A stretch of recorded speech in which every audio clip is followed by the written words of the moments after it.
From Faneuil Hall in Boston, the Advocates. Tonight's question: should the United States support self-determination for Palestinians in a Middle East peace settlement? Arguing in favor is Fouad Ajami, Assistant Professor of Politics at Princeton University. Appearing as witnesses for Mr. Ajami are Naseer Aruri, Professor of Political Science at Southeastern Massachusetts University, and George Ball, former Undersecretary of State. Arguing against the proposal is New York attorney Morris Abram, former United States Representative to the United Nations Commission on Human Rights and former president of Brandeis University. Appearing as witnesses for Mr. Abram are Ben Nitay, an economic consultant for the Boston Consulting Group, and Robert Tucker, Professor of International Politics at Johns Hopkins University. Good evening and welcome to the Advocates. I'm Marilyn Berger. Tonight we look at an issue that in the past few years has become central to the conflict in the Middle East: self-determination for the Palestinians. Self-determination would allow the Palestinians to choose any form of government they wish, including an independent state. Self-determination has become a catchphrase, a code word, if you will, in Middle East diplomacy, a rallying call for the Palestine Liberation Organization, publicly endorsed by Arab leaders who remain privately somewhat doubtful about the concept. It's been rejected outright by Prime Minister Begin. Tonight, we ask what American policy should be. Should the United States support self-determination for the Palestinians? Would that help bring lasting peace to the Middle East? Advocate Fouad Ajami says yes. Self-determination is a primary human right, the right of the people to constitute themselves as a national society. A clear American commitment to Palestinian self-determination is in the interest of the Arab states, world peace, and as we will show tonight, in the interest of Israel herself. Moreover, such a commitment would demonstrate that the Carter administration really means what it says about human rights. With me tonight are Professor Naseer Aruri and former Undersecretary of State George Ball.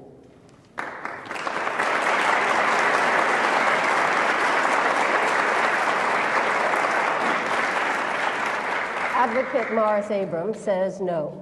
Palestinian self-determination is a slogan which has a superficial moralistic appeal, but what it really means is a Soviet-armed PLO radical state in the heart of the Middle East. I oppose it for two basic reasons.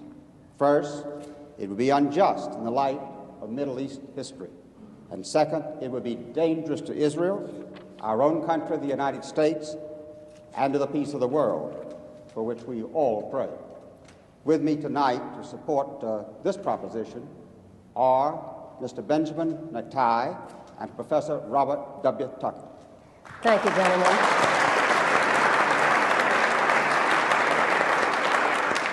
Thank you, gentlemen. We'll be back to you in a moment, but first a word of background. Last November, Egyptian President Anwar Sadat pushed aside 30 years of hostility and mistrust by visiting Jerusalem and opening a direct dialogue with the Jewish state. In the new spirit of Jerusalem, hopes for peace were universal. Egypt and Israel were talking, the United States was pushed into the background. Sadat went to Israel alone, but he could not make peace alone. He was torn between Egypt's aspirations for peace and Egypt's role as a leader in the Arab world. To prove he would not go it alone, Sadat sought assurances for the future of the almost 3.5 million Palestinians who are demanding recognition of their national rights, demanding self-determination. Prime Minister Begin has offered local autonomy, but not statehood, to over 1 million residents of the West Bank and the Gaza Strip. But when the Arab-Israeli political talks broke down recently, the United States was brought again into the negotiations to try to get a set of principles to govern a settlement. President Carter has moved closer to recognizing Palestinian rights than any of his predecessors, but he has carefully avoided the word self-determination. He has said the Palestinians should participate in the determination of their own future. The perennial problem has been that both the Palestinians and the Israelis look upon the same land as home. Clearly, the United States has an overriding interest in peace and stability in the Middle East. The challenge is how best to achieve that goal. And so, tonight's question: Should the United States support self-determination for the Palestinians in a Middle East peace settlement? Will self-determination for the Palestinians bring peace? Or will it create a threat to peace that neither the United States nor Israel can risk? Should the United States take the lead in trying to reconcile the national aspirations of the Palestinians while assuring the security of Israel? Mr. Ajami, the floor is yours. At the root of the bitter Middle Eastern conflict lies the clash of two national movements, Israeli nationalism and Palestinian nationalism. For some, truth and justice mean affirming one claim while totally denying the other. Yet justice cannot be sought through one-sided claims. The Palestinians are a living people, their nationalism a real force in the Middle East. Some arguments have it, and I'm sure you will hear them tonight, that Palestinian self-determination would threaten the security of Israel as well as the security of the Arab states. We argue the opposite. Palestinian self-determination would enable Arabs, Israelis, and Palestinians to seek a more humane order and would spare the world the awesome consequences of superpower confrontations and oil embargoes. And so it is in America's interest, and it's her obligation as a world power to make a clear commitment to Palestinian self-determination. The current U.S. policy, which falls short of that, is bound to falter and waste a great opportunity to sponsor a just and lasting peace. I call as my first witness Professor Naseer Aruri. Welcome to the Advocates, Mr. Aruri.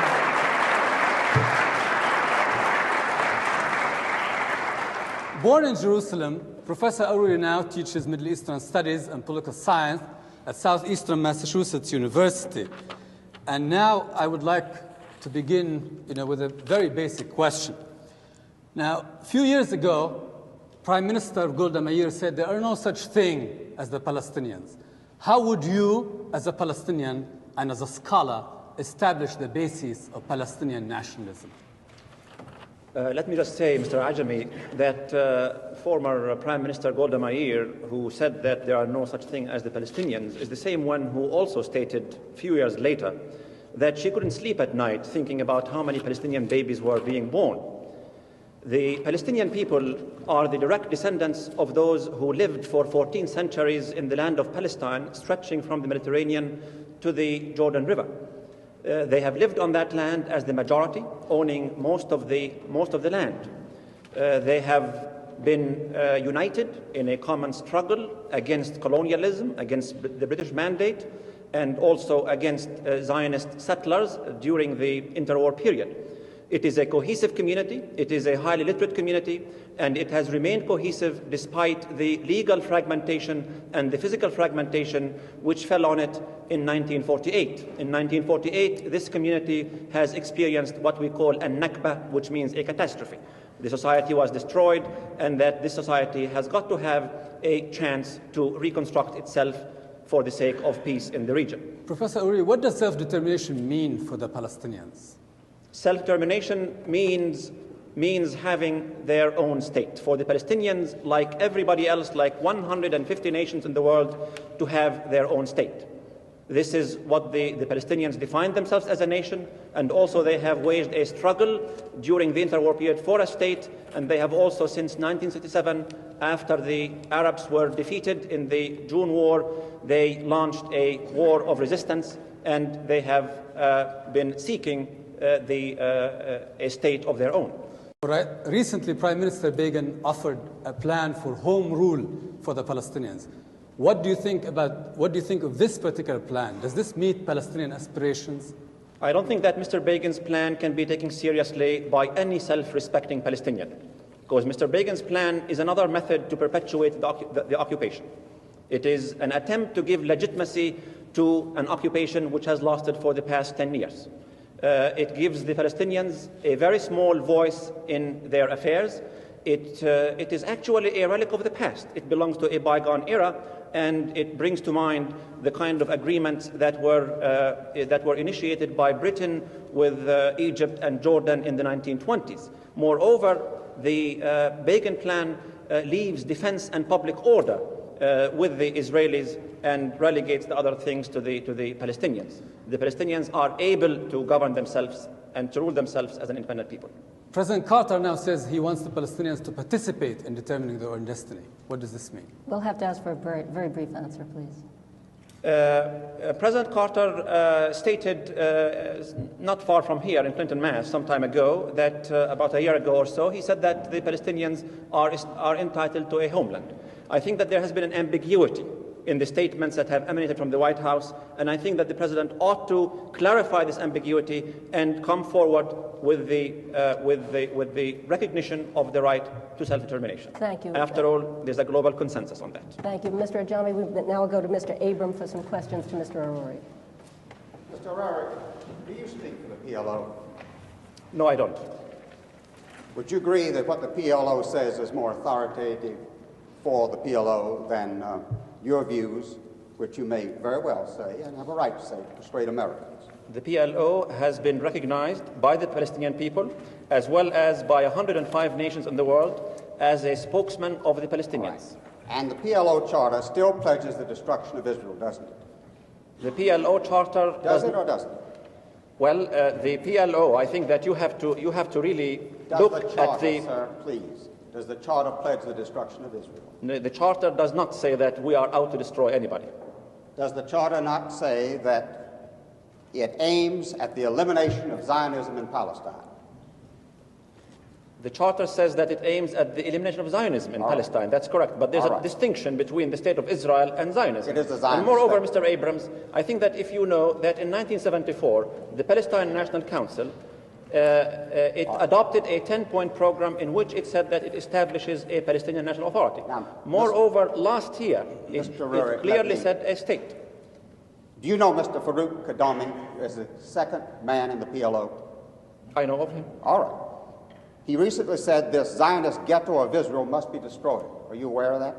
Yes, I am. All right. Someone I consider authoritative says there are no differences between Jordanians, Palestinians, Syrians, and Lebanese. They are one people. Only for political reasons do they carefully underline their Palestinian identity. For it is of national interest for the Arabs to encourage the existence of the Palestinians against Zionism. Yet the existence of a separate Palestinian identity is there only for tactical reasons. The establishment of a Palestinian state is a new expedient to continue the fight against Zionism and for Arab unity. Do you agree with that? No, I don't. Would you change your mind if you knew the statement was made by the head of the PLO's operations department, a member of the PLO Executive Committee, whose name is Zuar Motion? Mr. Abrams, I don't think that you can decide for a movement as to what its position is by having quotations taken from here and there. The PLO, if you permit me to answer your questions, and there have been quite a few of them, that the PLO has been on record for the past 2 years at least, revising its program. After all, the PLO has started by saying that we are for a common humanity and for pluralism in Palestine. Didn't President Carter recently ask the PLO to acknowledge the state of Israel and to acknowledge the validity of resolutions 242 of the UN? But I asked you, Mr. Abrams, whether the state of Israel recognizes the state of Israel which exists today. The state of Israel was established and it has never defined its frontiers. We continually hear a distinction made about security borders and about manifest destiny. Mr. Aruri, aren't there political considerations in considering whether there should be self-determination as well as moral? Yes. Do you favor self-determination for the Kurds who've been liquidated by the Iraqs? I am not really here to define for anybody. Right. I think that every group have the right to define themselves as people. Do the and Christians it's not up to me in Lebanon to do that. have the right to self-determination against the PLO and the Arab Lebanese Muslim faith who have slaughtered them? They have that right too? I don't agree with the premise of your question, Mr. Abrams, I'm afraid about we're slaughtering going to them. have to make that the last question. We'll go back to Mr. Ajami for one more question.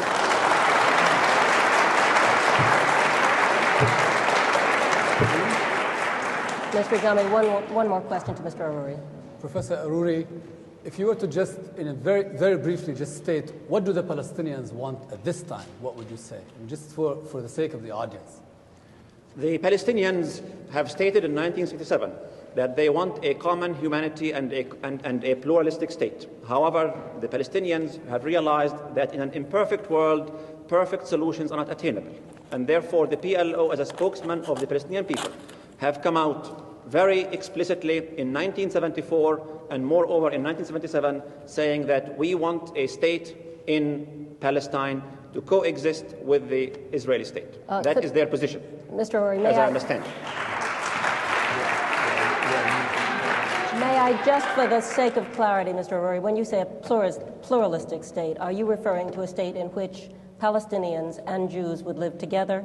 Yes, I'm referring to the PLO stand in 1968, which stated that that it will be a Palestine reconstituted for all its citizens, for the Christians and the Muslims and the Jews who live in it. Well, Thank you, Mr. Aruri, Abram. that would mean the elimination of Israel as the Jewish state. But Mr. Abrams, Would it I not, have sir? repeated, Would you please answer that question?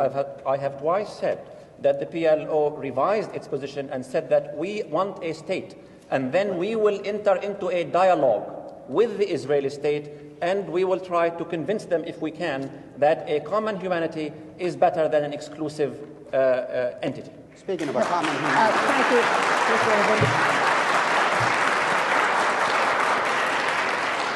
I'm sorry. Thank you, Mr. Aruri. Thank you for joining us on The Advocates.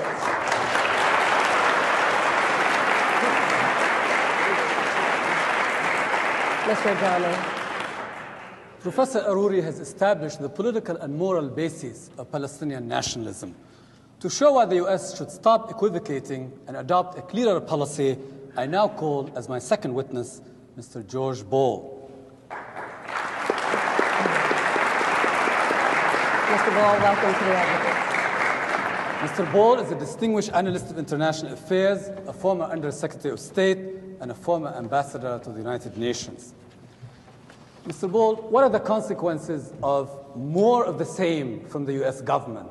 Lack of clarity. What would be the consequences of a policy that continues along the same lines?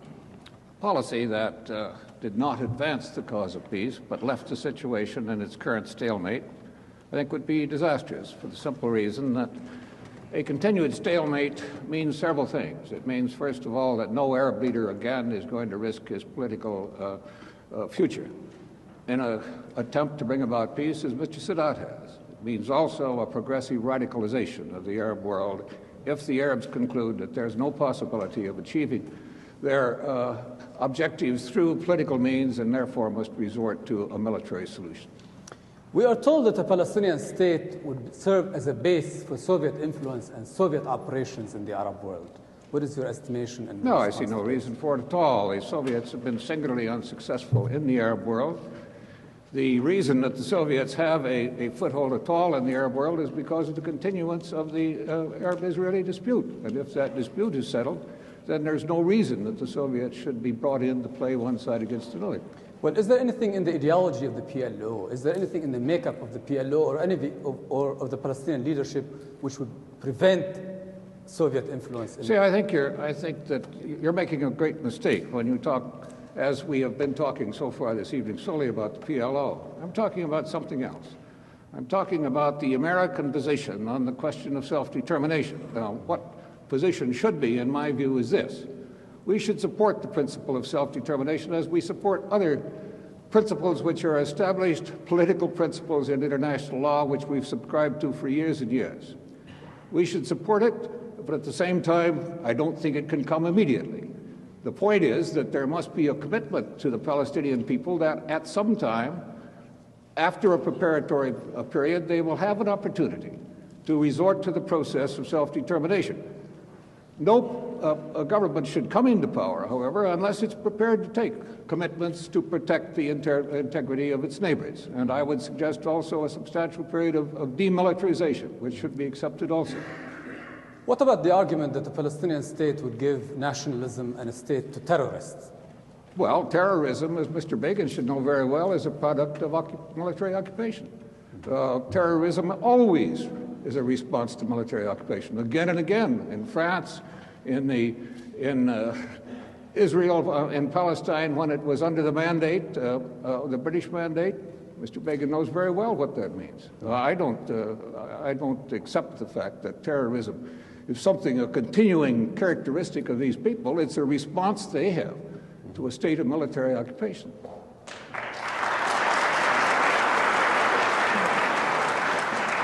Mr. Ball, do you consider your advocacy of Palestinian self-determination compatible with the security needs of the State of Israel? I'm very sympathetic with the security needs of the State of Israel, but I think Israel leadership makes a fundamental mistake in confusing territory and security. I would suggest, on the other hand, that there can never be security so long as they hold on to this territory, that the only possibility of real security for Israel is the creation of a situation in which some of the aspirations, the legitimate aspirations of the Palestinian peoples and of the other Arab states are realized, in which commitments are made to protect and support and respect the integrity of the State of Israel.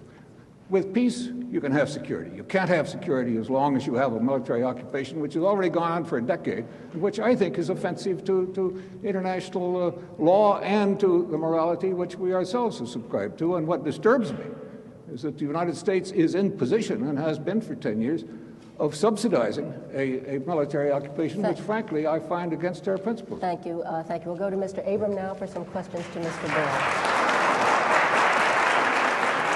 Mr. Ball, I find it interesting, and I agree with you, that it, in your view, is impossible to have a PLO state there without certain safeguards at the present time, a demilitarized zone, perhaps limited immigration, all kinds of restrictions. I would subscribe to the necessity for restrictions and to a preparatory period of perhaps 5 years, but the significant thing is that there must be a commitment now that they will have the opportunity to enjoy the right of self-determination at some given time in the future. Well, in other words, you're not arguing for self-determination now. No, certainly not.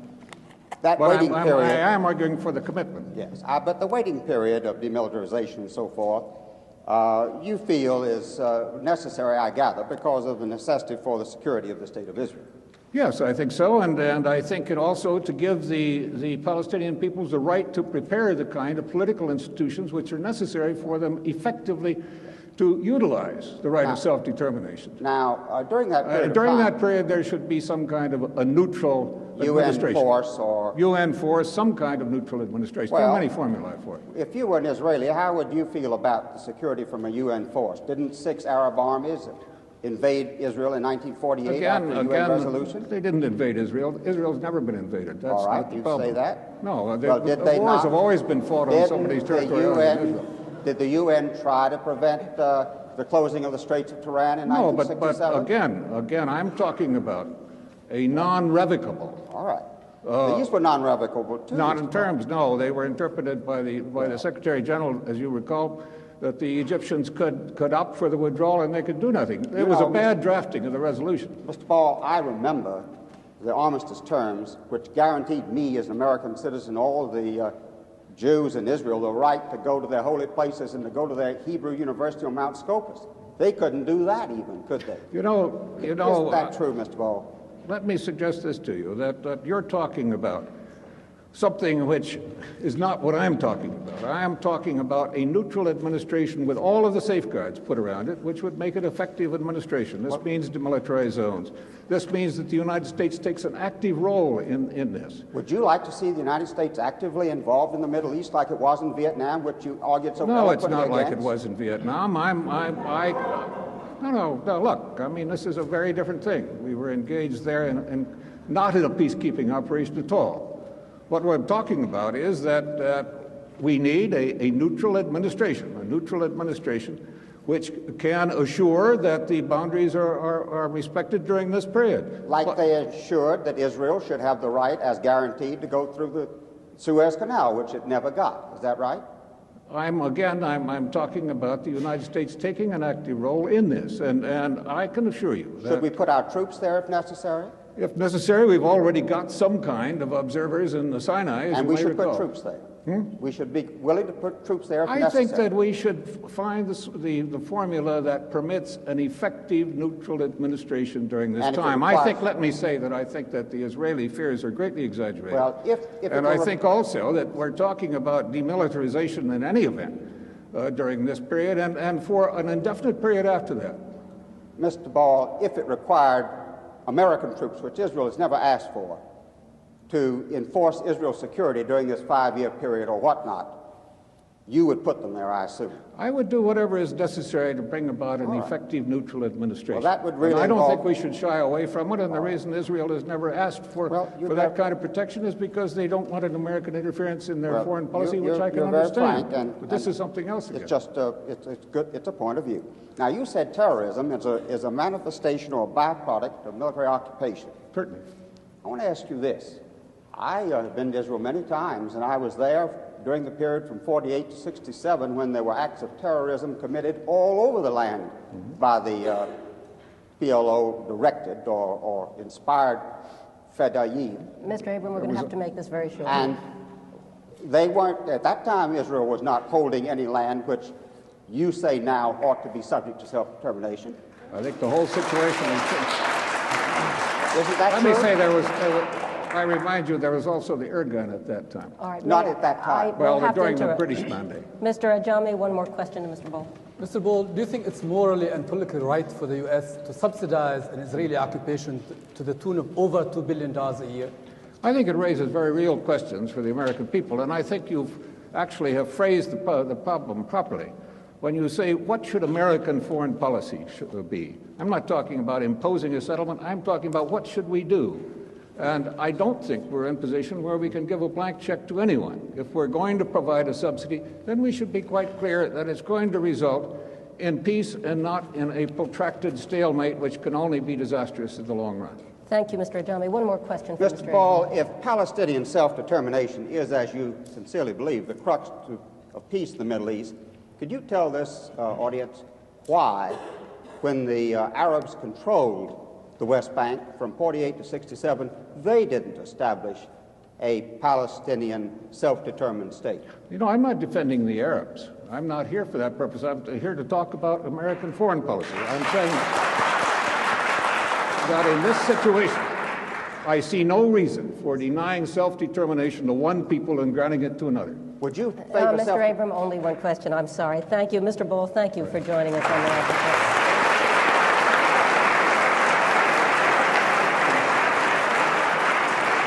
Mr. Ajami. Self-determination will give the Palestinians an essential human right enjoyed by 150 nations the world over. My witnesses have argued that it's both just and politically responsible for the U.S. to support Palestinian self-determination, and that decisive American support for Palestinian self-determination is essential for a stable peace in the Middle East. As you listen to our opponent's case, you should ask yourselves whether or not Prime Minister Begin's plan for home rule and current U.S. policy really address the need for Palestinian self-determination, or if they merely perpetuate injustice and offer a make-do truce that cannot possibly last. Thank you.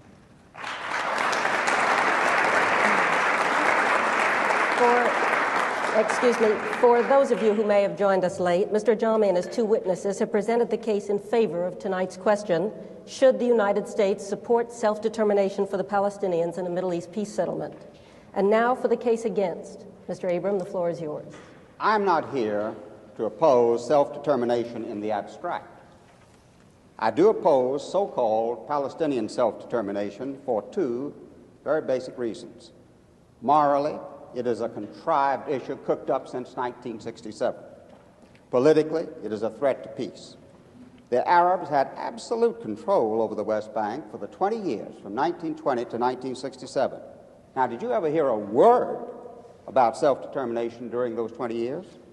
There was no cry whatsoever for a Palestinian state until it emerged as a fresh issue which could be used for the destruction of Israel. I also oppose it because it is extraordinarily dangerous. It would be a mortal threat to Israel. Mr. Ball recognizes the fact that you've got to have a great waiting period with UN guarantees and so forth during a period of indeterminate length. But also, it would put a PLO, unstable Soviet-armed state on the doorsteps of Jerusalem and 9 miles from Tel Aviv. The United States does not need this added threat in the heart of the Middle East to our vital oil supplies and to the oil supplies of our allies. A PLO state is a deadly danger to world peace because it is the surest guarantee of increased terrorism and war, however noble the idea may sound. I call now, as my first witness, Mr. Benjamin Netanyahu. Mr. Nitay, welcome to the Advocacy. Thank you. Glad to be here. Mr. Nitay is a graduate of MIT. He is an Israeli, and he is a man who has written widely on this question before the House tonight.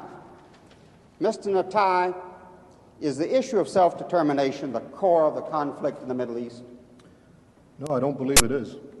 The real core of the conflict is the unfortunate Arab refusal to accept the state of Israel. And I think, as was mentioned earlier, for 20 years the Arabs had both the West Bank and the Gaza Strip. And if self-determination were, as they now say, the core of the conflict, they could have easily established a Palestinian state then, but they didn't. When did the issue arise then? Well, for 20 years, we didn't hear a word about self-determination. And in fact, what we did hear, those of us living in the Middle East, was about driving the Jews into the sea. Now, after 1967, under the leadership of the PLO, the hardline strategy shifted to adopting a moderate, dressed-up slogan, which now talked in terms of first a secular democratic state and then replaced it with Palestinian self-determination. But what this really means, contrary to what Mr. Aruri said, about 1977 being a changed year in the PLO's objectives, let me quote you what the PLO Information Office said in a Dutch paper in 1977, in May 5th. 77? May 5th, 1977, yes. The statement was very simple. Our objective remains the destruction of the Zionist state of Israel. So let's keep in mind that what we're talking about here is not the attempt to build a state, but to destroy one. Do the Palestinians have a right to a separate state? Well, Mr. Ajami has been talking about human rights. well, I think that no, I don't think they do, but I think that it's quite instructive that the Palestinians who are invoking the right of self-determination, which is an attribute for separate nations, themselves are the ones who define themselves as part of the Arab nation. Now, no one is denying that there are Palestinian Arabs. There's a very distinguished Palestinian Arab sitting right next to me. But the Palestinians themselves, in the Palestinian National Covenant, the very first article, say that the people of Palestine, quote, are part of the Arab nation. Well, let's look at the Arab nation. It has 21 states, an area roughly the size of the United States, and 1/6 of the entire world's wealth. Now, add to that the fact that there already exists a Palestinian state, and that is Jordan, 60% of whose population is Palestinian. I think it's quite interesting that Yasser Arafat and King Hussein, who are bitter enemies, agree on one thing, that Jordan is a Palestinian state. So what we're talking about is a demand for a 22nd Arab state and a second Palestinian state. What should be done with the Palestinians on the West Bank? There's a problem, so what should be done about it, in your opinion? Well, I think that the Palestinians in the West Bank are going to be offered the full human rights, the full civil rights, as no Arabs are offered in the Middle East. No Arabs whatsoever have any full human rights or the right to vote for their own government. Those Arabs who lived in Israel in the pre-67 boundaries are the only Arabs in the Middle East who are offered that right, and I'm all in favor of having the same Arabs living in the West Bank and the Gaza Strip being offered such a right in the final peace agreement. Can we have peace in the Middle East? Very briefly, please. Yes, I sincerely hope so. Look, I'm 28 years old. I've had to defend my country in 2 wars and in many battles. Nobody wants peace more than Israel. But the stumbling block to the road for peace is this demand for a PLO state, which will mean more war, which will mean more violence in the Middle East. And I sincerely believe, if this demand is abandoned, we can have real and genuine peace. Thank you. Thank you, Senator Fraser. Now we'll go to Mr. Ajami. Mr. Ajami, some questions for Mr. Nitay. Mr. Nitay, you've told everyone that the Palestinians on the West Bank and the Gaza Strip will enjoy full human rights. Could you tell me how that's compatible with the presence of Israeli forces in their midst? Well, the Arabs living now the Arabs who lived in Israel, 400,000 of them, 400,000, between 1948 and 67, as I said earlier, certainly enjoy full human rights. And as I said, they're the only ones. I'm not talking about the Arabs in Israel. I'm talking about the Arabs on the West Bank and the Gaza Strip. If you let me, I'll answer your question, Mr. Ajami, please. The Arabs living in Israel are the only ones who are entitled to vote for their governments, the only ones who have representative in a parliament in the entire Middle East. Now, it's true that the West Bank and the Gaza Strip are now undergoing a period of transition. In fact, no Arab government has been willing to negotiate so far about this period of transition.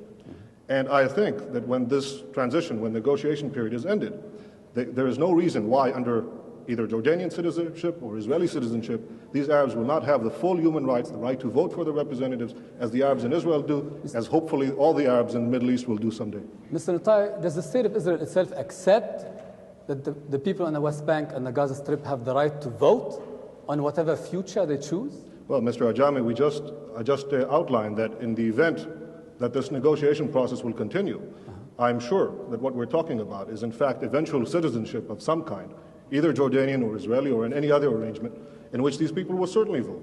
Mr. Nitay, you've given yourself the right to determine that you are an Israeli, but you've also given yourself the right to negate the other entity, which I think is not somehow consistent with global practice at this time, is it? Mr. Ajami, I have never rejected another entity, nor have I ever declared my intent to destroy it, least of all the Palestinian Arabs, who I fervently want to live in peace with. All I'm saying is that it is the Palestinian Arabs themselves, their leaders, Arafat, Muhsin, who Morris Abrams quoted earlier, Farouk Kadumi, the number 2 man in the PLO, these are the ones who say they are part of the Arab nation. These are the ones who say they already have a Palestinian state. There is no right to establish a second one on my doorstep, which will threaten my existence. There is no right whatsoever. Okay, Mr. Nitay,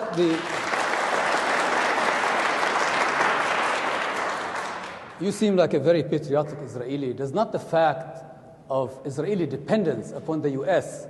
in order to maintain its occupation on the West Bank and the Gaza, does this not trouble you at all? Mr. Ajami, you asked me as a patriotic Israeli, and I'll answer as someone who has fought in the Middle East. One of the things that I think is unique about Israel, in terms of all America's allies, is that it is perhaps the only one who has taken care of itself so far. And I would think that America, in fact, it's not a one-way street, Israel taking from the United States. Israel is giving the United States an extraordinary bargain in the Middle East. It's the one stable democratic ally which the United States can count on. Mr. Nitay, inasmuch as you're a Zionist and are committed to a Jewish state, given the fact that demographic predictions tell us that there will be an Arab majority within the current borders of Israel, does this not challenge the foundations of the very state which you are committed to? I know of the latest population figures, that actually show a decrease in the Arab birth rate, particularly in the West Bank and the Gaza Strip, as a result of the higher education and the universal education for women that didn't exist prior to Israel, prior to 1967. Now, if you ask me, would I reject Palestinians or Arabs living in our midst? Ridiculous. Of course not. They're citizens of Israel. If they... No, I'm talking about the West Bank and Gaza. You see, we're still going back to the core of it. Yes, I agree. Whatever will be the final arrangement, these people should be free to multiply as they wish. I think that it is written in the Bible, multiply and be fruitful. I think these people should have that right. I'm not going to start enforcing a birth control program under any circumstance. Thank you. With that biblical injunction, I will turn to Mr. Abram, one more question to Mr. Nitay. Mr. Nitay, since the subject is what should the United States do, may I ask you if you could summarize why, in your opinion, the United States should oppose the creation of a PLO state? I think the United States should oppose the creation of a Palestinian state for several reasons. The first one being that it is unjust to demand the creation of a 22nd Arab state and a second Palestinian state at the expense of the only Jewish state. I think it also would defeat the hopes of those moderate Palestinians who genuinely want to reach a peace accommodation with Israel. Thank you. Mr. Ajami, another question. Mr. Nitay, as someone who would say that you believe in democracy, do you believe that Israel can continue as a garrison state and still remain a democratic state? Mr. Ajami, either you didn't hear what I said before, or for your benefit, I'll repeat it again. No, Israel does not intend to remain a garrison state. Israel wants to live in peace and wants to be secure. If that involves maintaining military guarantees, our own military guarantees against the destruction of people who surround us, yes, I believe we should fight for our survival. If I have to, I'll fight again, but I hope not to. Thank you. Thank you, Mr. Ajami. Mr. Nitay, thank you for joining us on the Advocacy.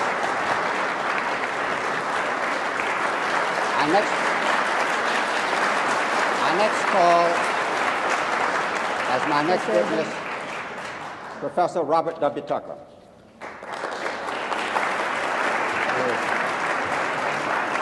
Mr. Tucker, welcome to the Advocates. Professor Tucker is Professor of International Relations at Johns Hopkins University, and he is also an extensive writer on the subject before the House this evening. Professor Tucker, I would like to ask you whether or not self-determination for the Palestinians is in the interest of the United States. The American interest in the Middle East, I think, can be summed up very briefly. We want a degree of peace and stability that is compatible with the continued flow of oil to the United States and to our major allies in the world. Secondly, we have as an interest, and we've had it for many years, a commitment to the preservation of the State of Israel. Thirdly, of course, we do have as an interest the avoidance of an open confrontation that would hold out the danger of armed hostilities with the Soviet Union. Well, now, how would Palestinian self-determination affect these vital interests of the United States? I think that Palestinian self-determination in these circumstances, at this juncture, first of all, would lead to a government, a state, controlled by the PLO. I think that that state would be a highly unstable one in these circumstances.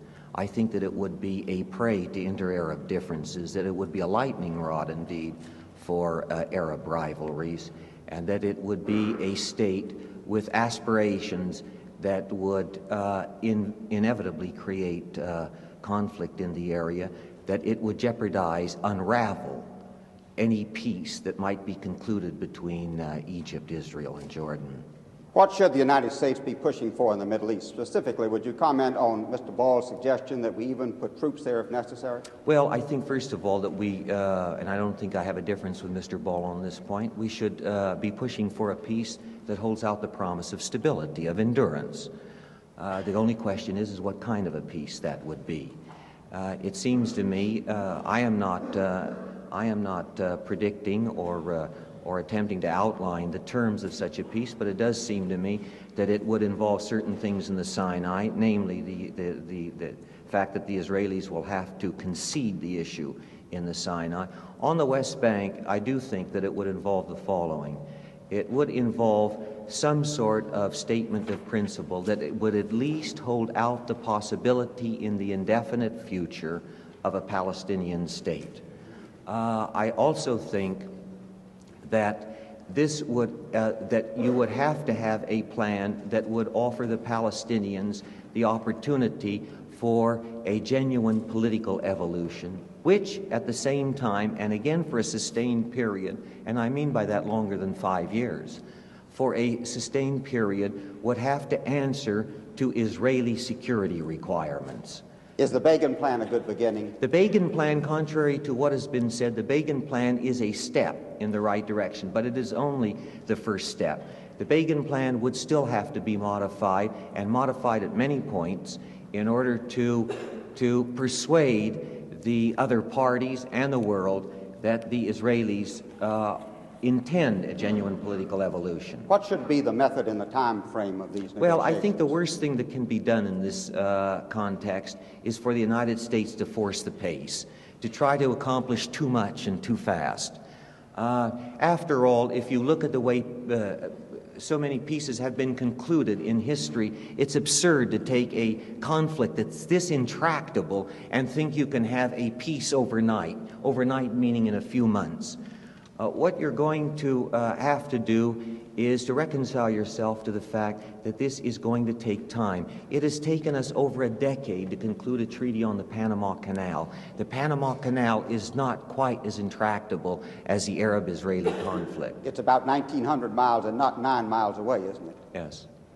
Would giving the PLO a separate state end terrorism in the Middle East? Well, I don't think that a Palestinian state would end terrorism. Terrorism can stem from a state itself. You can have state-directed terrorism. Thank you, Mr. Abram. I'm afraid we're going to have to cut you off now. We'll go to Mr. Ajami for some questions to Mr. Tucker. Professor Tucker, you're a tough witness to cross-examine because I gather that the differences may not be as substantial. But let me just try to get to my case. As a liberal Democrat with a small d, would you accept a referendum for the Palestinians on the West Bank and Gaza? I would not do so now, Mr. Ajami. I would not do so now for a very simple reason. I think that if we're going to have a prospect for a peace that will encompass Egypt, Israel, and Jordan, that we cannot overload it. I think that if you try to make an arrangement that depends upon too much trust and confidence of the principal parties, that peace will break down. My feeling is that we're going to have to be much more modest in our aspirations. We're going to have to try for a peace, and it will be a partial peace. That is all we can expect, and from there we will have to try to build on it. That is the philosophical difference, but it's also a political difference that I have with George Ball. Okay. Now, Mr. Abrams worries a great deal about terror, and in your response you said states can also be terroristic. Now, as a scholar who really has worried and done a great deal of work on the nation-state system, wouldn't you expect the Palestinian state to show a great deal of moderation, given the fact that it will be at the receiving end of Israeli power? I mean, can we not expect a Palestinian state to show a great deal of moderation? You could argue that. After all, there will be sanctions that the Israelis can employ against the Palestinian state.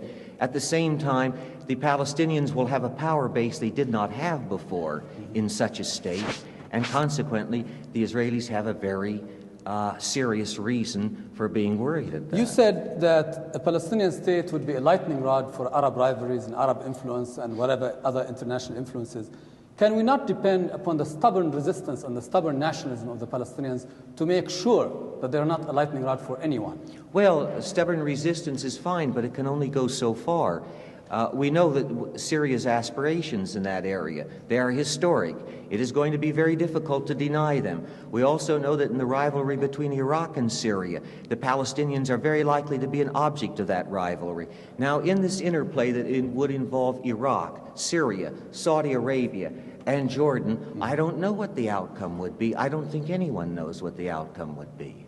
But, I mean, you would say, your bet is on a separate peace between who? I mean, who would? My bet is on what I would call the functional equivalent of a separate peace. The main parties would be Egypt and Israel, but the Jordanians would have to come in because only with the Jordanians could you reach some sort of settlement on the West Bank. But the Palestinians have spoken in no uncertain terms that they do not want to be Jordanian subjects, that King Hussein is not the leader that they identify with. Have they not? That's not altogether clear, Mr. Ajami, but the point is that they need not be Jordanian citizens in this settlement. There are all kinds of settlements that can be made short, well short at this juncture of a Palestinian state, all kinds of settlements, and they need not at all. But Professor Tucker, I mean, what then you would say, you're saying that you would advocate a solution that outright negates Palestinian self-determination. I mean, at this juncture? Do we not end up there? Oh, quite. Okay. Yes. Given the fact that the Palestinians have spoken for self-determination, and given the fact that they possess the power to disrupt the Arab system of states that you have talked about, what then can be done? I mean, why is it that your plan for a separate peace would stick? Mr. Ajami, there is no ideal solution to this problem, and we all know that. There is no question, but there are dangers in what I have argued. There is also no doubt that there are very serious dangers in a Palestinian state. In these circumstances, at this juncture, someone who's looking at this problem from the point of view of American interests, which I am, has to attempt to weigh these respective dangers. My conclusion is that the dangers that would arise now from a Palestinian state would outweigh any benefits that might accrue from it and would contribute to more instability, would unravel that peace that involves Egypt. But we already have a great deal of instability. And the Egyptian-Israeli peace that you favor doesn't seem to be in the offing because the Egyptians can't pull it off. And the Israelis have not made the concessions that you want them to make in order to bring the separate peace or the functionally equivalent to separate peace that you want? I'm not at all sure in my own mind. In fact, I remain quite hopeful that there will be an agreement struck between the Egyptians and the Israelis, that the Jordanians will enter into. Do you think President Sadat has unlimited time and he is allowed to come up with any settlement then and still survive politically? I don't think Sadat has unlimited time, and nor do I think he can come up with any kind of settlement. I think that he must come up with a settlement that vindicates his position in the Sinai, and also a settlement that satisfies those minimum requirements I spelled out a minute ago with respect to the West Bank. But further down the road then, what about, you said something about a Palestinian state. Is that what I'm not a prophet. I can't look forward to the future. If you have this partial peace, it holds, it's consolidated.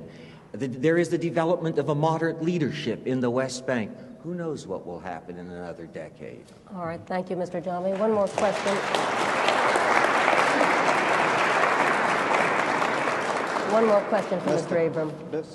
Professor Tucker, Mr. Ball, whom I know you hold in great respect, and properly so, recently, in opposing self-determination by the one-man, one-vote principle in South Africa for the South Africans, said this, and I wonder if this sums up your position.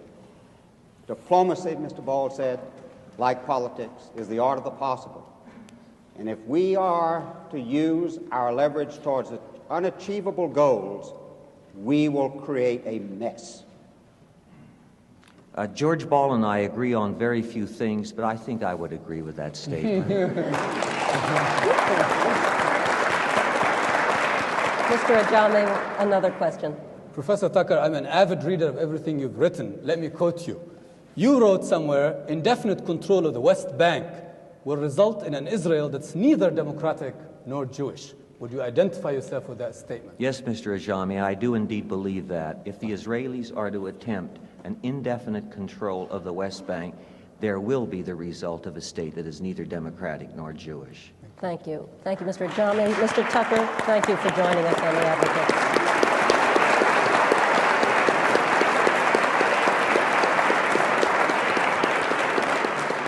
And now, let's go to the closing arguments. Mr. Ajami.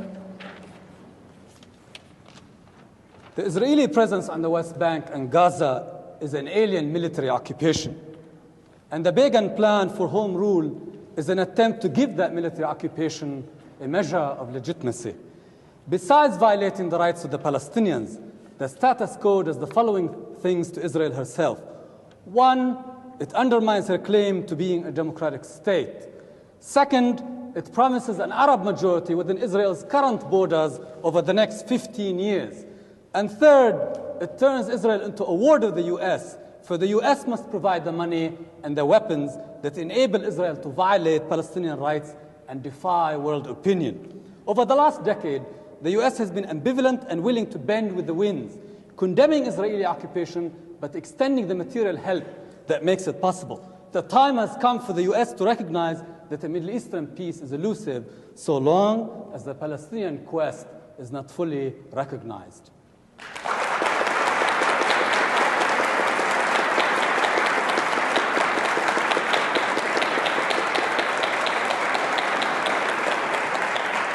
Mr. Abram. America and everybody in this room wants peace in the Middle East, but I hope that we will not want it so much as to take Mr. Ball's route, which amounts to the stationing of American troops there, which has never been demanded. Israel wants peace and has wanted since its birth, when it was invaded by 6 Arab armies. The prescription for peace has been and remains what it has been. That is, Arab acceptance of Israel. Now, everyone, including myself, is very grateful for Mr. Sadat's initiative, but the 20 Arab states and the PLO still do not accept Israel's right to exist. We shouldn't be discouraged that peace has not come in 48 hours of bargaining between Israel and Egypt. No other Arab state has yet met with Israel, not for 1 minute, not for 30 years. We could impose a settlement which would threaten Israel's security, satisfy very few Arab countries, and also jeopardize international security. Mr. Ball's position is that Israel shouldn't worry about a PLO state for a number of years while it's protected by the UN. The UN will protect them, he says.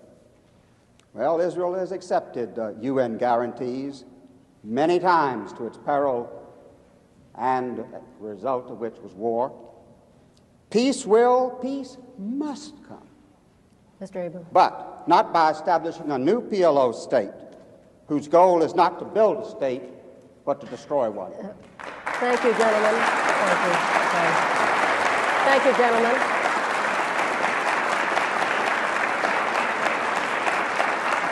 And now we turn to you and our audience and ask you what you think about the question that was raised in tonight's debate. Should the United States support self-determination for the Palestinians in a Middle East settlement? Send us your vote, yes or no, on a postcard to the Advocates, Box 1978, Boston 02134. In January, the Advocates debated the question, should public institutions be permitted to give preferential treatment to minorities in hiring and admissions? The Advocates audience responded this way: 1,179 in support of preferential treatment, 3,424 against. If you'd like a transcript of tonight's debate or transcripts of our previous debates, please send a check or money order for $2 to that same address, the Advocates, Box 1978, Boston 02134. And now, with thanks to our advocates and their distinguished witnesses, we conclude tonight's debate.